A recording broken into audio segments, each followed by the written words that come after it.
ለያያችሁት ኤርሚያስ አበበን እየሰማችሁ ተሸወዳችሁ። ቀለሜን እየሰማችሁ ተሸወዳችሁ። እንደኔ አባቴ እኔ ቀለሜን ሰምቼ ነበርኩ ገድላትና ድርሳናት የገዛሁት። ብራዘር ሐቁን ልንገርህ እንጂ ገድላትና ድርሳናት የገዛሁት እንደ ቀለሜ ለመሆን ነበር።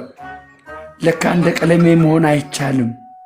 ቀለሜ ለምን ጳጳስ አላረጋችሁኝም ብሎ ተጣልቶ ነው አሉ የወጣው። አሁን እኮ ነው እየሰማን ያለነው። ለምን ጳጳስ አልሆንኩም? እኔ መሐሌት የምቆም ሰዓታት ላይ ዝንፈማልን ቆራጥ የቤተክርስቲያኒቷ አማዳቱን አማቅ እያንዳንዳን ትራፓፓ የሚል እንዴ! እኛ ደግሞ እሱን ተከትለን ስደብ፣ እሺ ስደባት፣ እሺ ስደብ።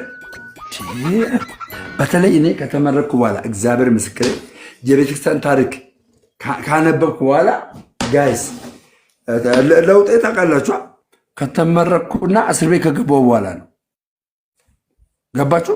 ከተመረቅኩና እስር ቤት ከገባሁ በኋላ ለውጥ የመጣው በህይወቴ ለውጥ የመጣው። እቺ ቤተክርስቲያን ምንድን ነው የምታስተምረው? ምንድን ነው የምታስተምረው? ምንድን ነው የምታስተምረው?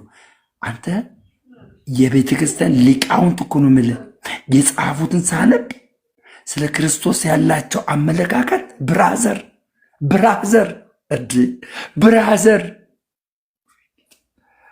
ወይኔ እኔ አሁን ከዚህ በፊት እያልኳችሁ ነበር። አሁን ግን በቃ ግድ ነው። እኔ አሁን እዚህ ቤተክርስቲያን ውስጥ ገብቼ ከዛ ብዙዎች እንዲነቁ ማድረግ ነው ያለብኝ። አማራጭ ይሄ ነው ያለኝ አማራጭ በቃ ይሄ ነው። እዚህ እናቴ 15 ዓመት ንቀለው ይልሃል፣ መጥረቢያ አለ ይልሃል፣ እዛ ጋር መጋዝ አለ ይልሃል፣ እዛ ጋር እንዴ አባቴ መጽሐፍ ቅዱስ ሲናገር እኮ በነፃነት ክርስቶስ ነፃ ወጣችሁ ነው የሚለው። ብራዘር እንዴ ፋብሪካ አስመሰላችሁት እኮ ፋብሪካ እዚህ የለም ብራዘር። ፋብሪካ ምናምን እዚያ ከፍትም አባቴ ፋብሪካ ምናምን የለችም፣ እዚህ የለም ፋብሪካ ምናምን የለም። መልዬ ወንድሜ እንደው በ764 ሰው ፊት ማለት ነው የእውነት ምን በደለች? እስቲ ስለ ቤተክርስቲያኒቷ እውቅና ስጠኝ። ስለ ቤተክርስቲያኒቷ እውቅና ስጠኝ። ምንድነው ፖዚቲቭ አንስ ንገረኝ መልዬ። ፖዚቲቭ አንስ ይጎል መጀመሪያ ቢኒ እምቢ አለ ሚውት አሉና መላኩ እነጋሙ ደሜ እነጋሙ ተገናኝያ ማላባ ረኮ ጅራምቲ እነግ አይ ኔትወርክ ማን ኔትወርክ ይዳ አባቴ በቃ ረኮን እንጅሩ በቃ ረኮን እንጅሩ መልዬ ረኮን እንጅሩ እኔ ነካቂታ አንተን ይነካል። ቢኒ በውስጥ የምንጨርሰው ነገር ይኖራል። እሺ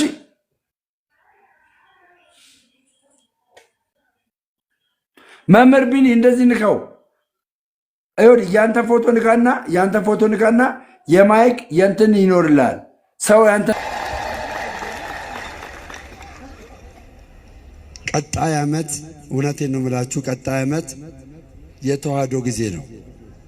የኦርቶዶክስ ተዋህዶ ጊዜ ነው። የጠፉ በጎች ይመለሳሉ። የጠፉ በጎች ከዚህ ቤት እንደኔ የጠፉ በጎች ይመለሳሉ። ወደ ቤቷ ይመለሳሉ። እውነቴን ነው የምላችሁ። ሁላችንም ከዚህ ቤተክርስቲያን ስንወጣ አስተምሮቷን ሳናቅ ትምህርቷን ሳናቅ ወጣን፣ ተንከራተትን።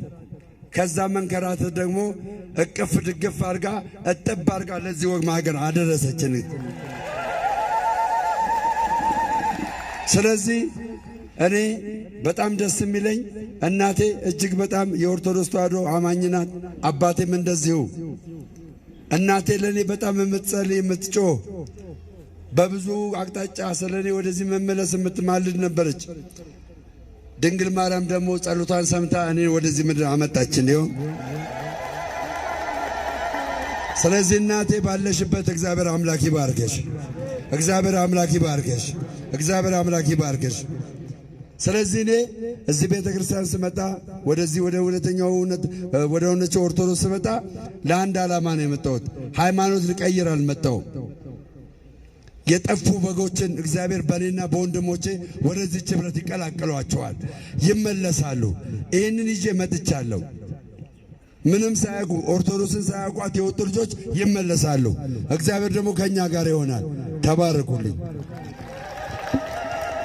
ይሄ በምስሉ ላይ የምትመለከቱት ጳጳስ አሁንም አላረፈም። በትላንትናው ዕለት በአምቦ ከተማ ላይ 64 ዲያቆናትና 10 ቄሶችን ክህነት ሰጥቷል። ይሄንን ሁላ እያደረገ ያለው ሲኖዶስ እገዳ ከጣለበት በኋላ ነው። ይሄ በዚህ ከቀጠለ የንጹሃን ደም መፍሰሱ የማይቀር ነገር ስለሆነ ይሄንን መልእክት ሁላችሁ 30 ጊዜ ሼር ኮፒ ሊንክ አድርጋችሁ ለሲኖዶስ አዎ የብሉይ ኪዳን ቤተ መቅደስ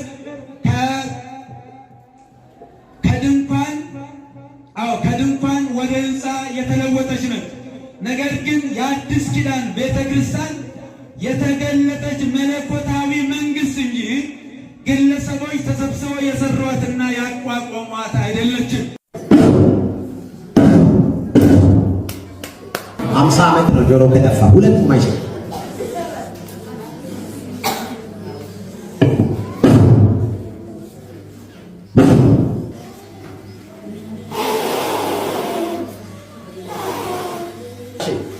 ጋሼ ሃሌሉያ ሃሌሉያ ሃሌሉያ ሃሌሉያ ሃሌሉያ ሃሌሉያ